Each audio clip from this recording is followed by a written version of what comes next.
Il-budget li se jressaq il-Gvern it-tnejn filgħaxija mistenni jkun wieħed bla preċedent f'dawk li huma proġetti maħsuba nofsinhar tal-pajjiż. One News huwa informat li fost iż-żoni li hemm pjani għalihom hemm dik ta' Paċegras Sofra ħal-ġdid, magħruf ukoll bħala ix-Schreiber Ground. Jidher li l-pjan tal-Gvern li jibdel din iż-żona f'waħda tal-ogħla livell fejn ikun żviluppat kumpless banijiet differenti. Il-qofol ta' dan il-proġett se jkun l-ispazju miftuħ li joffri ċans ta' rilassament liċ ċittadini ta' naħa t'isfel ta' Malta, b'mod partikolari dawk ta' żoni ta' Raħal Ġdid u l-Fgura. Sorsi spjegaw kif il-post għandu joffri wkoll spazji ta' parkeġġ, ċentru tas-saħħa kif ukoll xi faċilitajiet sportivi. Dan fostat ta' aspetti oħra.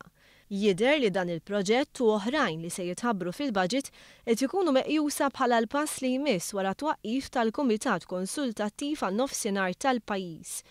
Żona li se tkun qiegħda tgawdi wkoll mill-għeluq tal-Power Station tal-Marsa li qiegħda tiżżarma u l-qalba għall-gass tal-Power Station ta' Dellimara.